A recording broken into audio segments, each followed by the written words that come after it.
तो पैकिंग करके और मंदिर में हाथ जोड़ के हम लोग निकल लिए मथुरा और वृंदावन के लिए।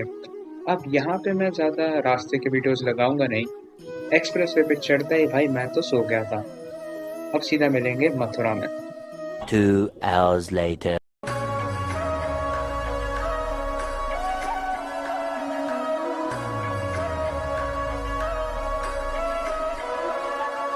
तो फाइनली हम पहुंच गए थे मथुरा।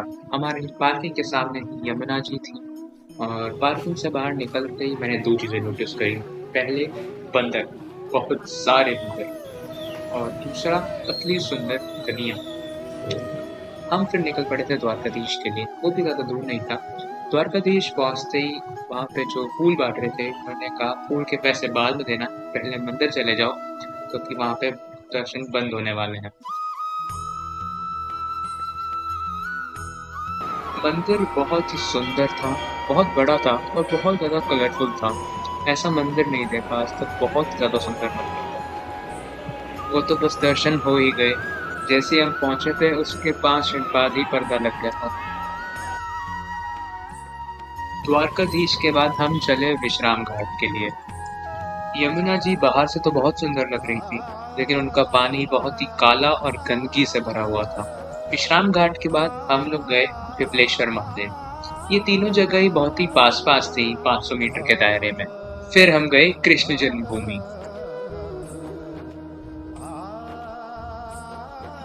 और वहां पे हमने लगवाया वृंदावन का फेमस वैष्णव तिलक।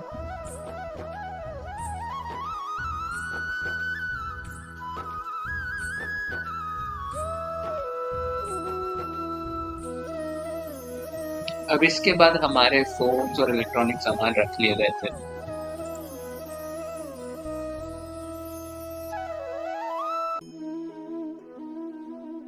अंदर बहुत सारी दुकानें थी तो वहां से मैंने एक ही ओ माय गॉड वाली कीचेन ले ली थी। इसके बाद हम चलते हैं भूतेश्वर महादेव के मंदिर। भूतेश्वर महादेव का शिवलिंग बहुत ही अलग था और साइड में वीरभद्र जी का भी रखा हुआ था। यहाँ पे जब हम पूजा कर रहे थे तो पीछे से एक बंदर आता है और वहाँ का प्रसाद उठा के भाग जाता है।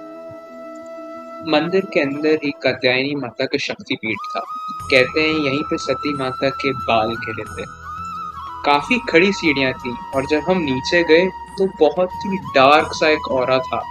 एक अजीब सी स्मेल थी और सर पे बहुत ही प्रेशर आ रहा था। पता चल रहा था कि हम शक्तिपीठ में खड़े हैं।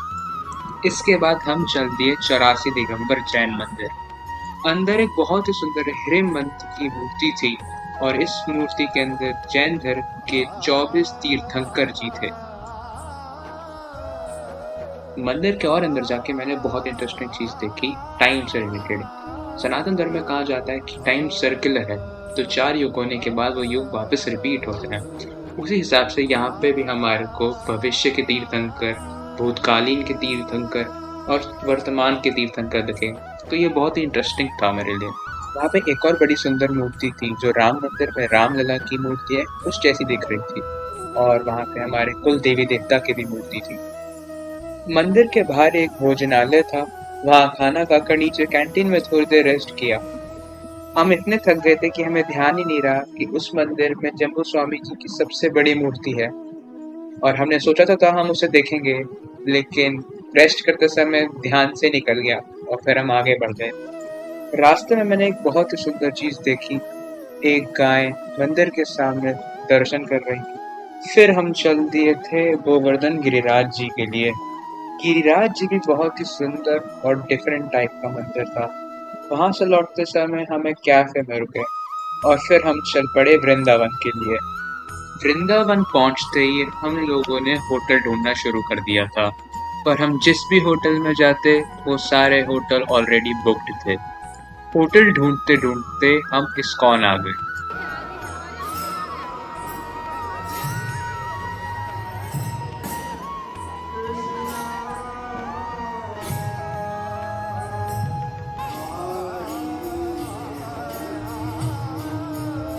वैसे तो इस्कॉन की आर्ट गैलरी में बहुत कुछ है, बट सबसे अच्छे मुझे लगे शिव जी का ये गोपी रूप, और एक ये बहुत ही इंटरेस्टिंग स्टैचू था।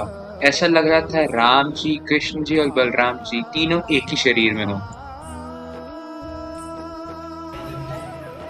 इस्कॉन से निकलने के बाद और बहुत सारे होटलों के चक्कर मारने के बाद फाइनली हमें एक खाली होटल मिल ही गया। वहां पे हमारा सामान रख के और ओयस खा के हम लोग निकल लिए वैष्णो देवी के मंदिर। मंदिर पहुंचने से पहले ही हमें वैष्णो देवी की बहुत बड़ी मूर्ति दिखने लगी थी। मुझे तो अपनी आंखों पर विश्वास ही नहीं हो रहा था, इतनी बड़ी मूर्ति थी वो। दूर से देखने पर तो वो मूर्ति थोड़ी टूटी टाइप से लग रही थी, लेकिन जैसे ही हम पास जाते रहे वो मूर्ति और ज्यादा ग्रैंड दिखने लगी। एंट्री गेट से अंदर जाने के बाद वहां हमें इसकी कंस्ट्रक्शन के पिक्स और इसका एक मिनिएचर वर्जन भी दिखा। और अंदर जाने के बाद हमारे को माता रानी की इस बहुत ही सुंदर मूर्ति के दर्शन हुए। उस रूम की दीवार पे बहुत सारी 3D पेंटिंग्स थी, जिसमें से महाभारत वाली मेरी फेवरेट थी। फिर हमने वैष्णो देवी की बड़ी वाली मूर्ति के दर्शन किए और वो बहुत बड़ी थी, मैं तो अपनी नजरें भी नहीं हटा पा रहा था। फिर हम गए एक गुफा में, जिसकी स्टार्टिंग में गणेश जी की मूर्ति थी और फिर नवदुर्गा की।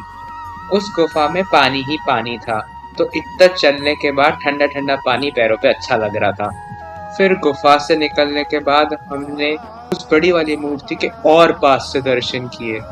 वैष्णो देवी के बाद हम आ गए प्रेम मंदिर, और प्रेम मंदिर में भीड़ थी, बहुत ज्यादा भीड़ थी।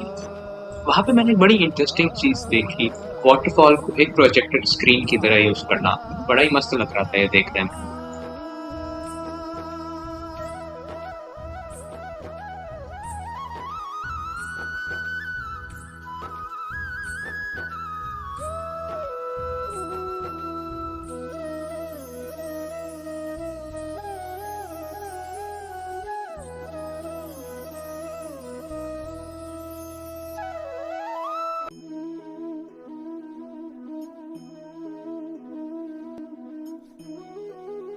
फिर प्रेम मंदिर के सामने ही एक फूड कोर्ट था, वहां खाना खा के और वृंदावन का पान खा के हम लोग वापस आ जाते हैं होटल।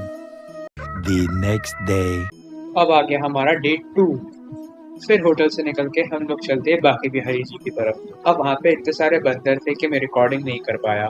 बांके बिहारी जी पे बहुत ज्यादा भीड़ थी, इस वजह से हम लोग पहले चल दिए राधा वल्लभ जी की तरफ। अब हम सुबह थोड़ा जल्दी पहुंच गए थे, तो राधा वल्लभ जी का मंदिर तब तक खुला नहीं था। हम थोड़ी देर फिर वहाँ वेट करने लगे, लेकिन धीरे धीरे करके भीड़ बढ़ती चली गई। भीड़ इतनी बढ़ गई थी कि मैं अपने पॉकेट से फोन तक नहीं निकाल पाया रिकॉर्ड करने के लिए। मेरे साइड में दो बूढ़ी दादी जी भी थी, और वो उसी भीड़ में बत्ती निकालती हैं, उसमें आग लगा के बत्ती को गोल गोल घुमाने लग जाती हैं। ऐसा लग रहा था किसी के बाल में आग लग जाएगी। फिर हम किसी तरह से मंदिर से बाहर निकले और चल पड़े बांके बिहारी जी के लिए।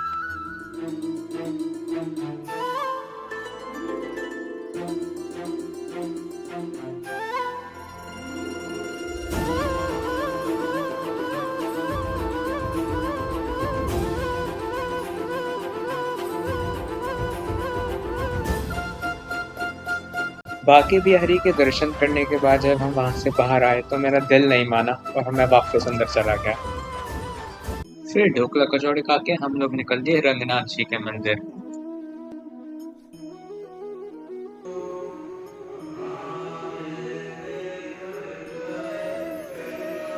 ये मंदिर बहुत ही साउथ इंडियन टाइप का था और बहुत ही बड़ा था।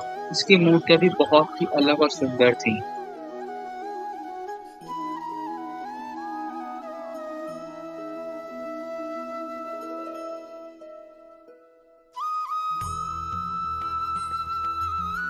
अंदर एक बहुत ही बड़ा और ऊंचा स्तंभ था, ये पूरा सोने का बना हुआ था।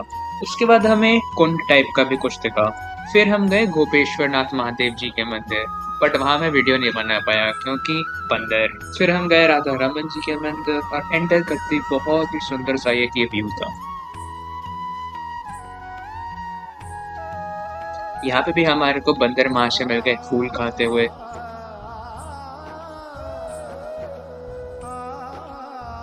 अंदर तो बहुत ही ज्यादा भीड़ थी, सब धक्का मुक्की कर रहे थे, बट फिर भी दर्शन हो गए।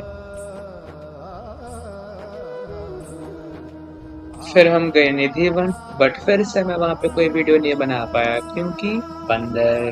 फिर हम बाहर निकल आए और यमुना जी को प्रणाम करके चल पड़े होटल की तरफ। अब यहाँ पे ऑटो क्रेट 10 से सीधा 150 तक जाते हैं, मतलब हद कर रखी थी लोगों ने। अब जब हम वापस जा रहे होते हैं होटल की तरफ तो एक सामने बाइक आ रही होती है और वो स्लिप कर जाती है और स्लिप करके सीधा मम्मी की तरफ आ रही होती है। वो तो बस मम्मी ने एंड मोमेंट पे जंप कर लिया तो बच गई। अब खाना खा के हम लोग सीधा निकल पड़े थे अपने घर की ओर। हमारा प्लान तो राधा रानी जाने का भी था, बट मम्मी पापा के पैरों में बहुत दर्द हो गया और सब थक गए थे तो हम जा नहीं पाए। बट कोई नहीं, नेक्स्ट टाइम जरूर जाएंगे। ये मेरी फर्स्ट ट्रिप थी और बहुत ही ज़्यादा अच्छी गई, और इसका रीज़न था ये पेपर। हमने इस पेपर पे एक दिन पहले ही लिख लिया था कि हम किस दिन कहाँ और कब जाएंगे, तो एकदम प्लान्ड वे में सब कुछ अच्छे से हो पाया।